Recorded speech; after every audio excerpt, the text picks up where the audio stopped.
ਜਿਹੜੇ ਪਿੰਡਾਂ ਦੇ ਵਿੱਚ ਅੱਜ ਇਹ ਮਸਜਿਦਾਂ ਬਣਨੀਆਂ ਸ਼ੁਰੂ ਹੋ ਗਈਆਂ, ਉਹਨਾਂ ਪਿੰਡਾਂ ਦੇ ਵਿੱਚ ਲੋਕਲ ਵਸਨੀਕ ਇੱਕ ਵੀ ਮੁਸਲਿਮ ਭਾਈਚਾਰੇ ਨਾਲ ਸੰਬੰਧਿਤ ਕੋਈ ਪਰਿਵਾਰ ਨਹੀਂ ਹੈਗਾ। ਪੰਜਾਬ ਹੈ ਪੰਜਾਬੀ ਦਾ, ਪੰਜਾਬ ਹੈ ਪੰਜਾਬੀ ਦਾ, ਬੰਗਲਾਦੇਸ਼ੀ ਰਹਿਣ ਨਹੀਂ ਦੇਣਾ, ਬੰਗਲਾਦੇਸ਼ੀ ਰਹਿਣ ਨਹੀਂ ਦੇਣਾ। ਜਦੋਂ ਪੰਜਾਬ ਦੇ ਵਿੱਚ ਗਿਣਤੀ ਜ਼ਿਆਦਾ ਇਹਨਾਂ ਨੌਜਵਾਨਾਂ ਦੀ ਵਧੀ ਤਾਂ ਇਹ ਕੋਈ ਸ਼ੱਕ ਨਹੀਂ ਹੈ ਕਿ ਲਵ ਜਿਹਾਦ ਵੀ ਵਧੇਗਾ, ਕਿਉਂਕਿ ਜਿਨ੍ਹਾਂ ਦੇ ਕੋਲ ਆਧਾਰ ਕਾਰਡ ਹੈ ਨਹੀਂ, ਜਿਨ੍ਹਾਂ ਦੇ ਕੋਲ ਵੋਟਰ ਕਾਰਡ ਹੈ ਨਹੀਂ, ਜਿਨ੍ਹਾਂ ਕੋਲ ਰਾਸ਼ਨ ਕਾਰਡ ਹੈ ਨਹੀਂ, ਜੋ ਕੋਈ ਵਾਰਦਾਤ ਕਰ ਜਾਂਦਾ ਆ ਜਾਂ ਉਹ ਕਿਸੇ ਦੀ ਧੀ ਭੈਣ ਨੂੰ ਲੈ ਜਾ ਕੇ ਚਲਾ ਜਾਂਦਾ ਤਾਂ ਜ਼ਿੰਮੇਵਾਰ ਕੌਣ ਹੈ?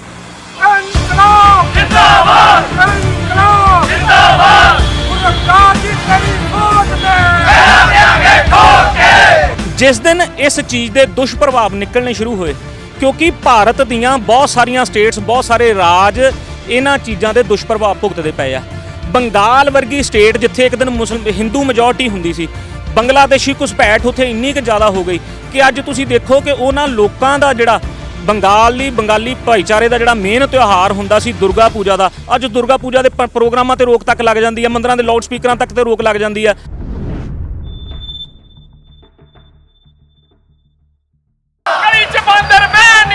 ਬੰਗਲਾਦੇਸ਼ੀ ਰਹਿਣ ਨਹੀਂ ਦੇਣਾ, ਮੁੱਦੀ ਕੌਮ ਜਗਾਵਾਂਗੇ, ਬੰਗਲਾਦੇਸ਼ੀ ਭਜਾਵਾਂਗੇ। ਜੈ ਸ਼੍ਰੀ ਰਾਮ, ਜੈ ਸ਼੍ਰੀ ਰਾਮ। ਇਨਕਲਾਬ ਜ਼ਿੰਦਾਬਾਦ, ਇਨਕਲਾਬ ਜ਼ਿੰਦਾਬਾਦ, ਗੁਰੂ ਰਮਦਾਸ ਜੀ ਤੇਰੀ ਸੋਚ ਤੇ ਪੈਰਾਂ ਦੇਾਂਗੇ ਠੋਕ ਕੇ। ਖਾਲਸਾ ਵਾਹਿਗੁਰੂ ਜੀ ਕੀ ਫਤਿਹ।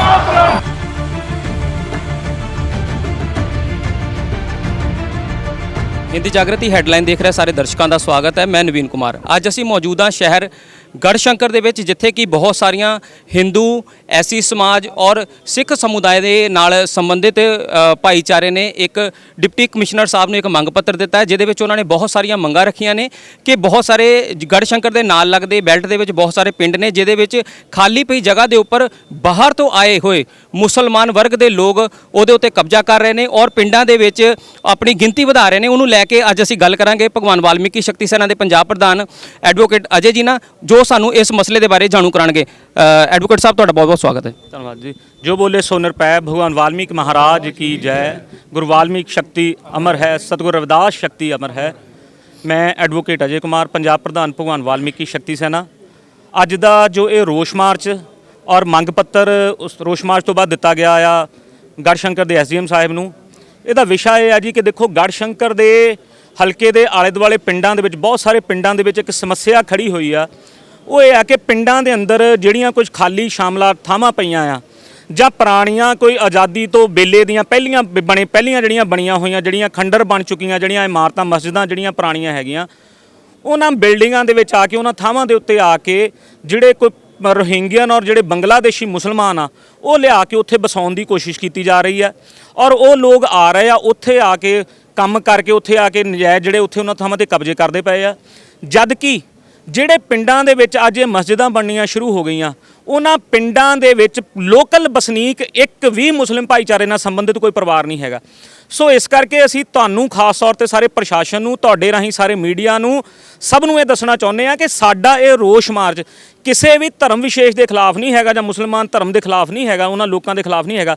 ਸਾਡਾ ਅੱਜ ਦਾ ਇਹ ਰੋਸ਼ ਮਾਰਚ ਔਰ ਜਿਹੜਾ ਇਹ ਮੰਗ ਪੱਤਰ ਅਸੀਂ ਦਿੱਤਾ ਆ, ਇਹ ਸਿਰਫ ਤੇ ਸਿਰਫ ਜਿਹੜੀ ਘੁਸਪੈਠ ਪੰਜਾਬ ਦੇ ਵਿੱਚ ਇਲੀਗਲ ਜਿਹੜੀ ਘੁਸਪੈਠ ਹੋ ਰਹੀ ਆ, ਪੰਜਾਬ ਦਾ ਆਬਾਦੀ ਸੰਤੁਲਨ ਵਿਗਾੜਨ ਦੀ ਜਿਹੜੀ ਕੋਸ਼ਿਸ਼ ਹੋ ਰਹੀ ਆ, ਇਹ ਸਾਡਾ ਜਿਹੜਾ ਅੱਜ ਦਾ ਰੋਸ਼ ਮਾਰਚ ਆ ਉਸ ਦੇ ਖਿਲਾਫ ਆ। ਕਿਉਂਕਿ ਦੇਖੋ ਇਹ ਲੋਕ ਪਤਾ ਹੀ ਨਹੀਂ ਹੈਗਾ ਕੌਣ ਹੈਗੇ ਕੌਣ ਨਹੀਂ ਆ, ਜਿਹੜੇ ਪਿੰਡਾਂ ਦੇ ਵਿੱਚ ਆ ਕੇ ਬਸ ਰਹੇ ਆ ਉਹਨਾਂ ਪਿੰਡਾਂ ਦੇ ਨਾਲ ਇਹਨਾਂ ਦਾ ਦੂਰ ਦੂਰ ਤੱਕ ਦਾ ਕੋਈ ਤਾਲੁਕ ਵਾਸਤਾ ਨਹੀਂ ਹੈਗਾ। ਸੋ ਇਹ ਬਿਲਕੁਲ 100% ਗੱਲ ਕਲੀਅਰ ਹੈ ਕਿ ਇੱਕ ਬਹੁਤ ਵੱਡੀ ਸਾਜ਼ਿਸ਼ ਆ ਪੰਜਾਬ ਦੇ ਵਿੱਚ ਪੰਜਾਬ ਦੇ ਮਾਹੌਲ ਨੂੰ ਖਰਾਬ ਕਰਨ ਦੀ, ਪੰਜਾਬ ਦੀ ਅਮਨ ਸ਼ਾਂਤੀ ਨੂੰ ਭੰਗ ਕਰਨ ਦੀ, ਪੰਜਾਬ ਦੇ ਆਬਾਦੀ ਸੰਤੁਲਨ ਨੂੰ ਵਿਗਾੜਨ ਦੀ। ਸੋ ਇਸੇ ਦੇ ਤਹਿਤ ਅੱਜ ਅਸੀਂ ਇੱਕ ਮੰਗ ਪੱਤਰ ਅੱਜ ਪ੍ਰਸ਼ਾਸਨ ਨੂੰ ਦਿੱਤਾ ਹੈ। ਜੀ ਸੁਣਨ ਦੇ ਵਿੱਚ ਗੱਲ ਆਈ ਹੈ ਕਿ ਵਕਫ ਬੋਰਡ ਦੇ ਨਾਮ ਲੈ ਕੇ ਉਹ ਜਗ੍ਹਾ ਦੇ ਉੱਪਰ ਆ ਕੇ ਬੈਠਣ ਦੀ ਕੋਸ਼ਿਸ਼ ਕਰ ਰਿਹਾ ਕਿ ਵਕਫ ਬੋਰਡ ਨੇ ਸਾਨੂੰ ਅਲਾਟ ਕੀਤੀ ਜਗ੍ਹਾ, ਪਰ ਪੰਜਾਬ ਦੇ ਵਿੱਚ ਬਹੁਤ ਸਾਰੀਆਂ ਐਸੀਆਂ ਗਊਸ਼ਾਲਾ ਨੇ ਜਿਹੜੀਆਂ ਸਰਕਾਰੀ ਗਊਸ਼ਾਲਾ ਨੇ, ਉਹਨਾਂ ਦੇ ਉੱਤੇ ਵੀ ਲੋਕ ਕਬਜ਼ਾ ਕਰ ਰਹੇ ਨੇ। ਕੀ ਤੁਸੀਂ ਕਦੀ ਇਸ ਬਾਰੇ ਗੱਲ ਕਰਨ ਦੀ ਕੋਸ਼ਿਸ਼ ਨਹੀਂ ਕੀਤੀ ਕਿ ਵਕਫ ਬੋਰਡ ਆਪਣੀ ਜਗ੍ਹਾ ਦੇ ਰਿਹਾ ਪਰ ਹਿੰਦੂਆਂ ਦੀ ਜਿਹੜੀਆਂ ਗਊਸ਼ਾਲਾ ਦੀ ਜਗ੍ਹਾ ਆ ਉਹ ਕਿੱਥੇ ਜਾ ਰਹੀ ਆ? ਐਸਾ ਹੀ ਆ ਜੀ। ਦੇਖੋ, ਅਸੀਂ ਜਿਹੜੀ ਇਹ ਸਭ ਕੁਝ ਇੱਕ ਭੇਦਭਾਵ ਦੀ ਨੀਤੀ ਜਿਹੜੀ ਚੱਲਦੀ ਪਈ ਆ ਪੰਜਾਬ ਦੇ ਅੰਦਰ, ਅਸੀਂ ਦੇਖੋ ਉਸ ਚੀਜ਼ ਦੇ ਬਾਰੇ ਪਹਿਲਾਂ ਵੀ ਬਹੁਤ ਵਾਰੀ ਆਵਾਜ਼ ਚੁੱਕਦੇ ਰਹੇ ਆ। ਦੇਖੋ, ਜੇਕਰ ਵਕਫ ਬੋਰਡ ਦੀ ਵੀ ਥਾਂ ਹੈਗੀ ਆ ਜਾਂ ਪਿੰਡ ਦੇ ਵਿੱਚ ਕੋਈ ਵੀ ਪੁਰਾਤਨ ਜਿਹੜੀ ਥਾਂ ਬੈਠੀ ਆ, ਕੋਈ ਵੀ ਹੈਗੀ ਆ, ਤਾਂ ਸਭ ਤੋਂ ਪਹਿਲਾਂ ਉਸ ਜਗ੍ਹਾ ਦੇ ਉੱਤੇ ਜਿਹੜੀ ਮਾਲਕੀ ਆ, ਲੋਕਲ ਜਿਹੜਾ ਪਿੰਡ ਆ, ਜਿਸ ਪਿੰਡ ਦੀ ਉਹ ਪ੍ਰਾਪਰਟੀ ਉਸੇ ਪਿੰਡ ਦੀ ਮਾਲਕੀ ਆ, ਤੇ ਪਿੰਡ ਦੇ ਲੋਕ ਜਿਹੜੀ ਪਿੰਡ ਦੀ ਸਹਿਮਤੀ ਦੇ ਨਾਲ ਸਭ ਕੁਝ ਕੀਤਾ ਜਾਂਦਾ, ਤੇ ਪਿੰਡ ਦੇ ਅੰਦਰ ਤਾਦੀ ਕਿਸੇ ਚੀਜ਼ ਦਾ ਨਿਰਮਾਣ ਕੀਤਾ ਜਾ ਸਕਦਾ, ਕਿਸੇ ਬਿਲਡਿੰਗ ਦਾ ਨਿਰਮਾਣ ਕੀਤਾ ਜਾ ਸਕਦਾ ਜੇਕਰ ਉੱਥੇ ਦੇ ਲੋਕਲ ਭਾਈਚਾਰਾ, ਕੋਈ ਲੋਕਲ ਉਸ ਧਰਮ ਨੂੰ ਮੰਨਣ ਵਾਲੇ ਜਿਹੜੇ ਲੋਕ ਆ ਉਸ ਖਾਸ ਚੀਜ਼ ਦੀ ਡਿਮਾਂਡ ਕਰਦੇ ਆ। ਤੋ ਮੈਂ ਤਾਂ ਕਹੂੰਗਾ ਇੱਕ ਬਹੁਤ ਵੱਡਾ ਵਿਤਕਰਾ ਆ ਕਿ ਇੱਕ ਪਾਸੇ ਬਾਹਰੋਂ ਲਿਆ ਕੇ ਗੈਰ ਪੰਜਾਬੀ ਲੋਕ, ਰੋਹਿੰਗਿਅਨ ਮੁਸਲਮਾਨ, ਬੰਗਲਾਦੇਸ਼ੀ ਮੁਸਲਮਾਨ ਪੰਜਾਬ ਦੇ ਅੰਦਰ ਵਸਾਏ ਜਾ ਰਹੇ ਆ, ਔਰ ਸਾਲਾਂ ਤੋਂ ਪੁਰਾਣੀਆਂ ਪਈਆਂ ਖਾਲੀ ਥਾਵਾਂ ਉਹਨਾਂ ਨੂੰ ਦਿੱਤੀਆਂ ਜਾ ਰਹੀਆਂ, ਤੇ ਇੱਕ ਪੰਜਾਬ ਦਾ ਜਿਹੜਾ ਐਡਾ ਵੱਡਾ ਮੇਜਰ ਹਿੰਦੂ ਭਾਈਚਾਰਾ ਆ, ਐਡੀ ਵੱਡੀ ਗਿਣਤੀ, ਐਡੀ ਹਿੱਸੇ ਦੇ ਵਿੱਚ ਜਿਹੜਾ ਪੰਜਾਬ ਦੇ ਵਿੱਚ ਅੰਦਰ ਹਿੰਦੂ ਹਿੱਸਾ ਸਮਾਜ ਬੈਠਾ ਆ, ਜਿਹੜੀ ਉਹਨਾਂ ਦੀ ਮੰਗ ਆ ਗਊਸ਼ਾਲਾਵਾਂ ਨੂੰ ਬਣਾਉਣ ਦੀ ਜਾਂ ਕਿਸੇ ਹੋਰ ਧਾਰਮਿਕ ਸਥਾਨ ਨੂੰ ਜਾਂ ਕੁਝ ਵੀ ਬਣਾਉਣ ਦੀ, ਉਹਨਾਂ ਦੀ ਮੰਗ ਨੂੰ ਮੰਨਿਆ ਨਹੀਂ ਜਾ ਰਿਹਾ ਹੈਗਾ। ਤੁਹਾਨੂੰ ਕੀ ਲੱਗਦਾ ਕਿ 2022 ਦੇ ਵਿੱਚ ਵਿਧਾਨ ਸਭਾ ਚੋਣਾਂ ਨੇ, ਤੁਹਾਡੇ ਇਸ ਮੰਗ ਪੱਤਰ ਦੇ ਉੱਤੇ ਕੰਮ ਹੋਏਗਾ? ਕਿਉਂਕਿ ਸਿਆਸੀ ਪਾਰਟੀਆਂ ਦਾ ਇੱਕ ਮੋਟਿਵ ਹੁੰਦਾ ਹੈ ਕਿ ਅਸੀਂ ਵੋਟ ਹਰੇਕ ਤੋਂ ਲੈਣੀ ਹੈ। ਤੁਹਾਨੂੰ ਕੀ ਲੱਗਦਾ ਕਿ ਇਹਦੇ ਉੱਤੇ ਕੋਈ ਚਰਚਾ ਹੋ ਸਕਦੀ? ਗੱਲ ਇਹ ਆ ਕਿ ਜਿਸ ਵਿਸ਼ੇ ਨੂੰ ਅੱਜ ਅਸੀਂ ਲੈ ਕੇ ਮੰਗ ਪੱਤਰ ਦਿੱਤਾ, ਇਹ ਬਹੁਤ ਹੀ ਗੰਭੀਰ ਵਿਸ਼ਾ ਆ। ਜਿਸ ਦਿਨ ਇਸ ਚੀਜ਼ ਦੇ ਦੁਸ਼ਪ੍ਰਭਾਵ ਨਿਕਲਣੇ ਸ਼ੁਰੂ ਹੋਏ, ਕਿਉਂਕਿ ਭਾਰਤ ਦੀਆਂ ਬਹੁਤ ਸਾਰੀਆਂ ਸਟੇਟਸ, ਬਹੁਤ ਸਾਰੇ ਰਾਜ ਇਹਨਾਂ ਚੀਜ਼ਾਂ ਦੇ ਦੁਸ਼ਪ੍ਰਭਾਵ ਭੁਗਤਦੇ ਪਏ ਆ। ਬੰਗਾਲ ਵਰਗੀ ਸਟੇਟ ਜਿੱਥੇ ਇੱਕ ਦਿਨ ਹਿੰਦੂ ਮੈਜੋਰਟੀ ਹੁੰਦੀ ਸੀ, ਬੰਗਲਾਦੇਸ਼ੀ ਘੁਸਪੈਠ ਉੱਥੇ ਇੰਨੀ ਕੁ ਜ਼ਿਆਦਾ ਹੋ ਗਈ ਕਿ ਅੱਜ ਤੁਸੀਂ ਦੇਖੋ ਕਿ ਉਹਨਾਂ ਲੋਕਾਂ ਦਾ ਜਿਹੜਾ ਬੰਗਾਲੀ ਭਾਈਚਾਰੇ ਦਾ ਜਿਹੜਾ ਮੇਨ ਤਿਉਹਾਰ ਹੁੰਦਾ ਸੀ ਦੁਰਗਾ ਪੂਜਾ ਦਾ, ਅੱਜ ਦੁਰਗਾ ਪੂਜਾ ਦੇ ਪ੍ਰੋਗਰਾਮਾਂ ਤੇ ਰੋਕ ਤੱਕ ਲੱਗ ਜਾਂਦੀ ਹੈ, ਮੰਦਰਾਂ ਦੇ ਲਾਊਡ ਸਪੀਕਰਾਂ ਤੱਕ ਤੇ ਰੋਕ ਲੱਗ ਜਾਂਦੀ ਹੈ। ਸੋ ਮੇਰੇ ਕਹਿਣ ਦਾ ਮਤਲਬ, ਜੇ ਤੁਸੀਂ ਦੇਖੋ ਕਿ ਅੱਜ ਅਫਗਾਨਿਸਤਾਨ ਦੀ ਤੁਸੀਂ ਸਥਿਤੀ ਨੂੰ ਦੇਖੋ, ਅਫਗਾਨਿਸਤਾਨ ਦੇ ਜੋ ਅੱਜ ਹਾਲਾਤ ਬਣੇ ਨੇ, ਆਪਾਂ ਦੇਖਦੇ ਪਿੱਛੇ ਰੀਸੈਂਟਲੀ ਅਸੀਂ ਦੇਖਿਆ ਕਿ ਕਿੰਨਾ ਹਿੰਦੂ ਸਿੱਖ ਜਿਹੜਾ ਭਾਈਚਾਰਾ ਸੀ ਸਾਡਾ, ਉੱਥੋਂ ਆਪਣੀਆਂ ਜਾਨਾਂ ਬਚਾ ਕੇ ਭੱਜਿਆ ਆ, ਪਰ ਭਾਰਤ ਸਰਕਾਰ ਨੇ ਉਸ ਨੂੰ ਚਲੋ ਨਾਗਰਿਕ ਉਹਨੂੰ ਆਪਣੀ ਸ਼ਰਨ ਦਿੱਤੀ ਆ। ਤੁਸੀਂ ਉਹਦੇ ਵਿੱਚ ਦੇਖੋ ਕਿ 2 ਸਿੱਖ ਸਾਂਸਦ, 2 ਸਿੱਖ ਐਮਪੀਜ਼ ਵੀ ਉੱਥੋਂ ਉੱਜੜ ਕੇ ਆਏ, ਸਿਰਫ ਆਪਣੇ ਬੱਚੇ ਤੇ ਆਪਣੇ ਪਰਿਵਾਰ ਲੈ ਕੇ, ਆਪਣੀਆਂ ਇੱਜ਼ਤਾਂ ਬਚਾ ਕੇ, ਆਪਣੀਆਂ ਜਾਨਾਂ ਬਚਾ ਕੇ।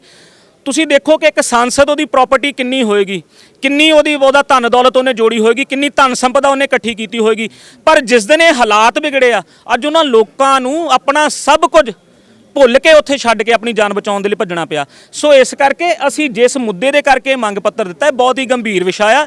ਇਹ ਗੰਭੀਰ ਵਿਸ਼ੇ ਤੇ ਅਸੀਂ ਰਾਜਨੀਤਿਕ ਪਾਰਟੀਆਂ ਨੂੰ ਵੀ ਇਹ ਗੱਲ ਕਹਿਣੀ ਚਾਹੁੰਦੇ ਆ ਕਿ ਰਾਜਨੀਤਿਕ ਪਾਰਟੀਆਂ ਆਪਣੀਆਂ ਵੋਟਾਂ ਦੀ ਰਾਜਨੀਤੀ ਦੇ ਵਿੱਚ ਪੂਰੇ ਰਾਸ਼ਟਰ ਦੇ ਹਿੱਤ ਨੂੰ, ਪੂਰੇ ਸਟੇਟ ਦੇ ਹਿੱਤ ਨੂੰ, ਪੂਰੇ ਸਟੇਟ ਦੇ ਲੋਕਾਂ ਦੇ ਹਿੱਤ ਨੂੰ ਤੀਲੀ ਨਾ ਲਾਉਣ, ਇਹਨਾਂ ਨੂੰ ਅੱਗ ਨਾ ਲਾਉਣ, ਕਿਉਂਕਿ ਜਿਸ ਦਿਨ ਇਸ ਘੁਸਪੈਠ ਦੇ ਦੁਸ਼ਪ੍ਰਭਾਵ ਨਿਕਲਣੇ ਸ਼ੁਰੂ ਹੋਏ ਤੇ ਅਮੀਰ ਤੇ ਗਰੀਬ ਹਰ ਵਰਗ ਇਹ ਤੋਂ ਪ੍ਰਭਾਵੀ ਹੋਏਗਾ।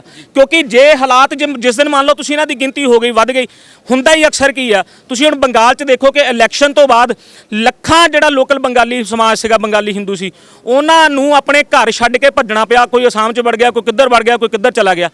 ਤੇ ਸੇਮ ਇਹ ਚੀਜ਼ ਜਿੱਥੇ ਵੱਧਦੇ ਆ, ਇਹ ਜਿਹਾਦੀ ਮਾਨਸਿਕਤਾ ਜਿੱਥੇ ਵੱਧਦੀ, ਉੱਥੇ ਜਾ ਕੇ ਹੀ ਉੱਥੇ ਦੇ ਲੋਕਲ ਲੋਕਾਂ ਨੂੰ ਮੁੜ ਕੇ ਪਲਾਇਨ ਕਰਨਾ ਪੈਂਦਾ। ਜਦੋਂ ਮਾਹੌਲ ਵਿਗੜਦਾ ਆ, ਘਰ ਛੱਡ ਕੇ ਭੱਜਣਾ ਪੈਂਦਾ, ਕਿਉਂਕਿ ਉਹ ਮਾਹੌਲ ਹੀ ਐਸਾ ਕ੍ਰੀਏਟ ਕਰ ਦਿੰਦੇ ਨੇ। ਜਦੋਂ ਉਹਨਾਂ ਨੂੰ ਭੱਜਣਾ ਪੈਂਦਾ, ਫਿਰ ਲੋਕਲ ਇੱਕ ਦਿਨ ਹੋਣਾ ਕੀ ਆ ਕਿ ਲੋਕਲ ਇੱਕ ਦਿਨ ਇਹਨਾਂ ਦੇ ਪੰਚ ਸਰਪੰਚ ਹੋ ਜਾਣੇ ਆ, ਇਹਨਾਂ ਦੇ ਐਮਸੀ ਹੋ ਜਾਣੇ, ਇਹਨਾਂ ਦੇ ਐਮਐਲਏ ਹੋ ਜਾਣਾ, ਤੇ ਉਦੋਂ ਫਿਰ ਇਹ ਮਤ ਸੋਚੋ ਵੀ ਇੱਥੇ ਕਿਸੇ ਹੋਰ ਦੀ ਕੋਈ ਸੁਣਵਾਈ ਹੋਏਗੀ। ਠੀਕ ਹੈ ਜੀ। ਸੋ ਇਸ ਕਰਕੇ ਅੱਜ ਦਾ ਇਹ ਮੰਗ ਪੱਤਰ ਆ, ਇਹ ਮੰਗ ਪੱਤਰ ਕਿਸੇ ਖਾਸ ਵਰਗ ਦੇ ਖਿਲਾਫ ਨਹੀਂ ਤੇ ਕਿਸੇ ਖਾਸ ਵਰਗ ਦੇ ਲਈ ਨਹੀਂ ਦਿੱਤਾ ਗਿਆ। ਕੱਲੇ ਕਿ ਆਪਾਂ ਜੇ ਕਹੀਏ ਵੀ ਤੁਸੀਂ ਲਓ ਜੀ ਕੱਲਾ ਇਹ ਹਿੰਦੂ ਸਮਾਜ ਦੇ ਲਈ ਦਿੱਤਾ ਗਿਆ, ਨਹੀਂ। ਅੱਜ ਦੇ ਇਸ ਮੰਗ ਪੱਤਰ ਦੇ ਵਿੱਚ ਸਾਡੇ ਸਮਾਜ ਦੀਆਂ ਸਾਰੀਆਂ ਧਾਰਮਿਕ ਤੇ ਸਮਾਜਿਕ ਜਥੇਬੰਦੀਆਂ, ਹਿੰਦੂ ਜਥੇਬੰਦੀਆਂ, ਸਿੱਖ ਜਥੇਬੰਦੀਆਂ, ਦਲਿਤ ਜਥੇਬੰਦੀਆਂ, ਧਾਰਮਿਕ ਜਥੇਬੰਦੀਆਂ, ਸ਼ਹਿਰ ਦੀਆਂ ਮੰਦਿਰ ਕਮੇਟੀਆਂ, ਸਭ ਅੱਜ ਸ਼ਾਮਲ ਹੋਏ। ਕਾਮਨ ਲੋਕ ਜਿਹੜੇ ਆ, ਆਮ ਜਨ ਸਧਾਰਨ ਨਿਕਲ ਕੇ ਆਇਆ ਔਰ ਸਭ ਨੇ ਇੱਕ ਮੰਚ ਦੇ ਇੱਕ ਇਕੱਠੇ ਹੋ ਕੇ ਅੱਜ ਦਾ ਇਹ ਮੰਗ ਪੱਤਰ ਪ੍ਰਸ਼ਾਸਨ ਨੂੰ ਦਿੱਤਾ, ਕਿਉਂਕਿ ਸਮੱਸਿਆ ਬਹੁਤ ਗੰਭੀਰ ਆ ਔਰ ਅਸੀਂ ਇਹ ਚਾਹੁੰਦੇ ਆ ਕਿ ਪ੍ਰਸ਼ਾਸਨ ਔਰ ਸਰਕਾਰ ਇਮਾਨਦਾਰੀ ਦੇ ਨਾਲ ਇਸ ਤੇ ਗੌਰ ਕਰਕੇ ਕਰੇ, ਕਿਉਂਕਿ ਇਸ ਜਿਹੜੀ ਸਮੱਸਿਆ ਸਾਡੇ ਸਭ ਦੇ ਲਈ ਬਹੁਤ ਵੱਡੀ ਸਮੱਸਿਆ। ਤੇ ਜੇਕਰ ਪੰਜਾਬੀ ਲੋਕ, ਅਸੀਂ ਸਮਾਜ ਨੂੰ ਵੀ, ਪੰਜਾਬੀਆਂ ਨੂੰ ਵੀ ਅਪੀਲ ਕਰਦੇ ਆ ਕਿ ਐਵੇਂ ਗੁੱਟਬੰਦੀਆਂ ਦੇ ਵਿੱਚ ਪੈੜ ਕੇ ਧਰਮਾਂ ਦੇ ਵਿੱਚ ਆਪਸ ਦੇ ਵਿੱਚ ਫਟ ਕੇ ਇਸ ਸਾਜ਼ਿਸ਼ ਦਾ ਸ਼ਿਕਾਰ ਨਾ ਹੋਈਏ। ਇਹ ਸਮੱਸਿਆ ਸਾਡੇ ਸਭ ਦੇ ਲਈ ਆ। ਸਾਨੂੰ ਸਭ ਨੂੰ ਇਕਜੁੱਟ ਹੋ ਕੇ ਇਸ ਸਮੱਸਿਆ ਦੇ ਨਾਲ ਲੜਨਾ ਪਏਗਾ। ਲੜਾਂਗੇ ਤਾਂ ਹੀ ਬਚਾਂਗੇ। ਜੇ ਨਾ ਲੜੇ, ਜੇ ਨਾ ਖੜੇ ਹੋਏ, ਨਾ ਜਾਗੇ, ਤਾਂ ਫਿਰ ਇੱਕ ਦਿਨ ਖਾਤਮਾ ਨਿਸ਼ਚਿਤ ਆ। ਜੋ ਕਸ਼ਮੀਰ 'ਚ ਹੋਈ, ਜੋ ਬੰਗਾਲ 'ਚ ਹੋਈ, ਜੋ ਅੱਜ ਅਫਗਾਨਿਸਤਾਨ 'ਚ ਹੋਈ ਆ, ਉਹ ਵੀ ਸਾਡੇ ਸਭ ਨਾਲ ਹੋਣੀ ਨਿਸ਼ਚਿਤ ਆ। ਧੰਨਵਾਦ ਜੀ। ਔਰ ਸਾਡੇ ਨਾਲ ਮੌਜੂਦ ਨੇ ਸ਼੍ਰੀ ਗੁਰੂ ਰਵਿਦਾਸ ਸੈਨਾ ਦੇ ਪੰਜਾਬ ਪ੍ਰਧਾਨ ਦਿਲਵਰ ਸਿੰਘ ਜੀ। ਦਿਲਵਰ ਸਿੰਘ ਜੀ ਇਸ ਬੈਲਟ ਦੇ ਨਾਲ ਬਿਲੋਂਗ ਕਰਦੇ ਨੇ ਔਰ ਬਹੁਤ ਨਜ਼ਦੀਕ ਤੋਂ ਉਹਨਾਂ ਨੇ ਇਹਨਾਂ ਮਸਲਿਆਂ ਨੂੰ ਜਾਣਿਆ ਹੈ ਔਰ ਏਸੀ ਬੈਲਟ ਦੇ ਵਿੱਚ ਸਭ ਤੋਂ ਜ਼ਿਆਦਾ ਲਵ ਜਿਹਾਦ ਦੇ ਕੇਸ ਨਿਕਲ ਕੇ ਸਾਹਮਣੇ ਆ ਰਹੇ ਨੇ। ਸੋ ਗੱਲ ਕਰਾਂਗੇ ਸ਼੍ਰੀ ਗੁਰੂ ਰਵਿਦਾਸ ਸੈਨਾ ਦੇ ਪੰਜਾਬ ਪ੍ਰਧਾਨ ਦਿਲਵਰ ਸਿੰਘ ਜੀ ਦੇ ਨਾਲ। ਦਿਲਵਰ ਜੀ, ਜਿਹੜੇ ਲਵ ਜਿਹਾਦ ਦੇ ਕੇਸ ਇਧਰਲੇ ਸਾਈਡ ਬਹੁਤ ਨਿਕਲ ਕੇ ਆ ਰਹੇ, ਤੁਸੀਂ ਉਹਦੇ ਬਾਰੇ ਕੀ ਕਹਿਣਾ ਚਾਹੋਗੇ? ਜੈ ਗੁਰਦੇਵ, ਧੰਨ ਗੁਰਦੇਵ। ਮੈਂ ਦਿਲਵਰ ਸਿੰਘ, ਪੰਜਾਬ ਪ੍ਰਧਾਨ ਸ਼੍ਰੀ ਗੁਰੂ ਰਵਿਦਾਸ ਸੈਨਾ। ਮੈਂ ਇਹੀ ਕਹਿਣਾ ਚਾਹਾਂਗਾ, ਜੇਕਰ ਤੁਸੀਂ ਸਾਰੇ ਦੇਖੋ ਇੱਕ ਵਾਰੀ, ਅੱਜ ਤੇ 5-4 ਸਾਲ ਪਹਿਲਾਂ, ਬਹੁਤਾ ਲੰਬਾ ਸਮਾਂ ਨਹੀਂ, 5-4 ਸਾਲ ਪਹਿਲਾਂ ਤੁਸੀਂ ਬਾਜ਼ਾਰਾਂ ਦੇ ਹਾਲਾਤ ਦੇਖੋ, ਤੁਹਾਨੂੰ ਬਹੁਤ ਘੱਟ ਮੁਸਲਿਮ ਭਾਈਚਾਰੇ ਦੇ ਲੋਕ ਦਿਖਣਗੇ। ਪਰ ਅੱਜ ਹਾਲਾਤ ਇਹ ਆ ਵੀ ਮਨਿਆਰੀ ਦੀ ਦੁਕਾਨ, ਉਹ ਤੋਂ ਬਾਅਦ ਕੱਪੜੇ ਦੀ ਦੁਕਾਨ, ਉਹ ਤੋਂ ਬਾਅਦ ਫਰੂਟ ਦੀ ਰੇਹੜੀ, ਜਿਸ ਵੀ ਤੁਸੀਂ ਫੀਲਡ ਦੇ ਵਿੱਚ ਨਿਗਾਹ ਮਾਰੋਗੇ ਤਾਂ ਤੁਹਾਨੂੰ ਮੁਸਲਮਾਨ ਭਾਈਚਾਰਾ ਦਿਖੂਗਾ। ਸਾਨੂੰ ਕੋਈ ਮੁਸਲਮਾਨ ਭਾਈਚਾਰੇ ਨਾਲ ਖੁੰਦਕ ਜਾਂ ਉਹ ਨਹੀਂ ਹੈ। ਪਰ ਤੁਸੀਂ ਇੱਕ ਦੇਖੋ, ਅੱਜ ਤੋਂ ਲਗਭਗ 8-10 ਮਹੀਨੇ ਪਹਿਲਾਂ ਬਲਾਚੌਰ ਦੀ ਇੱਕ ਖਬਰ, ਅਖਬਾਰ ਦੀ ਖਬਰ ਹੈ ਕਿ ਲਗਭਗ 8000 ਬੰਦਾ ਜਿਹੜਾ ਬਲਾਚੌਰ ਦੇ ਵਿੱਚ ਬਿਨ ਪ੍ਰੂਫ ਤੋਂ ਰਹਿ ਰਿਹਾ। ਜੇ ਹੁਣ ਗੱਲ ਕਰੀਏ ਇਹਨਾਂ ਪਿੰਡਾਂ ਦੀ, ਚਾਹੇ ਸਦਰਪੁਰ ਹੈ, ਚਾਹੇ ਜੀਣਪੁਰ ਹੈ, ਚਾਹੇ ਹੋਰ ਜਿਹੜੇ ਬੀਰਮਪੁਰ ਪਿੰਡ ਹੈ, ਉਹਨਾਂ ਪਿੰਡਾਂ ਦੇ ਵਿੱਚ ਜਿਹੜੇ ਭਰਾ ਬੈਠੇ ਆ, ਉਹਨਾਂ ਪਿੰਡਾਂ ਦੇ ਵਿੱਚ ਜਾ ਕੇ ਦੇਖੋ ਤੁਸੀਂ, ਜਿਹੜੇ ਮੌਲਵੀ ਨੇ ਉੱਥੇ ਆਪਣਾ ਪ੍ਰੂਫ ਦਿੱਤਾ ਹੈ ਉਸ ਪਿੰਡ ਦੇ ਭਰਾਵਾਂ ਨੂੰ, ਉਸ ਪ੍ਰੂਫ ਦੇ ਉੱਤੇ ਉਹਦੀ 5 ਜਾਂ 7 ਸਾਲ ਦੀ ਉਮਰ ਦੀ ਫੋਟੋ ਹੈ। ਅੱਜ ਉਹ 40-45 ਸਾਲ ਦਾ ਆ ਘੱਟੋ ਘੱਟ। ਤਾਂ ਤੁਸੀਂ ਦੇਖੋ ਇਹ ਚੱਲ ਕੀ ਰਿਹਾ ਹੈ। ਜੇਕਰ ਸਰਕਾਰ ਇਸ ਚੀਜ਼ ਨੂੰ ਵੈਰੀਫਾਈ ਕਰੇ ਤਾਂ ਮੇਰਾ ਖਿਆਲ 1 ਮਿੰਟ 'ਚ ਪਤਾ ਲੱਗ ਜਾਏ ਕਿ ਬੰਦਾ ਕੌਣ ਤੇ ਕਿੱਥੋਂ ਹੈ। ਜਦੋਂ ਪੰਜਾਬ ਦੇ ਵਿੱਚ ਗਿਣਤੀ ਜ਼ਿਆਦਾ ਇਹਨਾਂ ਨੌਜਵਾਨਾਂ ਦੀ ਵਧੀ ਤਾਂ ਇਹ ਕੋਈ ਸ਼ੱਕ ਨਹੀਂ ਹੈ ਕਿ ਲਵ ਜਿਹਾਦ ਵੀ ਵਧੇਗਾ। ਕਿਉਂਕਿ ਜਿਨ੍ਹਾਂ ਦੇ ਕੋਲ ਆਧਾਰ ਕਾਰਡ ਹੈ ਨਹੀਂ, ਜਿਨ੍ਹਾਂ ਦੇ ਕੋਲ ਵੋਟਰ ਕਾਰਡ ਹੈ ਨਹੀਂ, ਜਿਨ੍ਹਾਂ ਕੋਲ ਰਾਸ਼ਨ ਕਾਰਡ ਹੈ ਨਹੀਂ, ਜੋ ਕੋਈ ਵਾਰਦਾਤ ਕਰ ਜਾਂਦਾ ਆ ਜਾਂ ਉਹ ਕਿਸੇ ਦੀ ਧੀ ਭੈਣ ਨੂੰ ਲੈ ਜਾ ਕੇ ਚਲਾ ਜਾਂਦਾ, ਤਾਂ ਜ਼ਿੰਮੇਵਾਰ ਕੌਣ ਹੈ? ਜ਼ਿੰਮੇਵਾਰ ਫਿਰ ਪ੍ਰਸ਼ਾਸਨ ਹੈ, ਕਿਉਂਕਿ ਪ੍ਰਸ਼ਾਸਨ ਨੇ ਇੱਥੇ ਚੁੱਪੀ ਧਾਰੀ ਹੋਈ ਆ। ਪ੍ਰਸ਼ਾਸਨ ਇਸ ਚੀਜ਼ ਨੂੰ ਦੇਖਣਾ ਨਹੀਂ ਚਾਹੁੰਦਾ। ਇਹਦੇ ਵਿੱਚ ਬਹੁਤ ਵੱਡਾ ਹੱਥ ਸਰਕਾਰਾਂ ਦਾ ਵੀ ਹੈ। ਠੀਕ ਹੈ। ਸੋ ਇਹ ਸੀ ਸਾਡੇ ਨਾਲ ਸ਼੍ਰੀ ਗੁਰੂ ਰਵਿਦਾਸ ਸੈਨਾ ਦੇ ਪੰਜਾਬ ਪ੍ਰਧਾਨ ਦਿਲਵਰ ਸਿੰਘ ਜੀ, ਜਿਨ੍ਹਾਂ ਨੂੰ ਲੱਗਦਾ ਹੈ ਕਿ ਪ੍ਰਸ਼ਾਸਨ ਨੂੰ ਸਭ ਕੁਝ ਪਤਾ ਹੋਣ ਦੇ ਬਾਵਜੂਦ ਵੀ ਜੋ ਕਾਰਵਾਈ ਨਹੀਂ ਹੋ ਰਹੀ। ਜੇ ਕੱਲ ਕੋਈ ਐਸੀ ਮੰਦਭਾਗੀ ਘਟਨਾ ਹੁੰਦੀ ਹੈ, ਹਾਲਾਂਕਿ ਹੋ ਰਹੀਆਂ ਨੇ, ਉਹਨਾਂ ਨੂੰ ਅਣਗਹਿਲੀਆ ਕੀਤਾ ਜਾ ਰਿਹਾ ਹੈ। ਜੇਕਰ ਹੋਰ ਵੱਡੀ ਕੋਈ ਘਟਨਾ ਹੁੰਦੀ ਹੈ ਤੇ ਉਹਦੀ ਸਿੱਧੀ ਔਰ ਸਿੱਧੀ ਪ੍ਰਸ਼ਾਸਨ ਜ਼ਿੰਮੇਵਾਰ ਹੋਏਗਾ। ਸੋ ਅੱਗੇ ਦੇਖਣ ਵਾਲੀ ਗੱਲ ਇਹ ਹੋਏਗੀ ਕਿ ਪ੍ਰਸ਼ਾਸਨ ਇਸ ਦਿੱਤੇ ਹੋਏ ਮੰਗ ਪੱਤਰ ਦੇ ਉੱਤੇ ਕੀ ਕਾਰਵਾਈ ਕਰਦਾ ਹੈ। ਬਹੁਤ ਬਹੁਤ ਧੰਨਵਾਦ।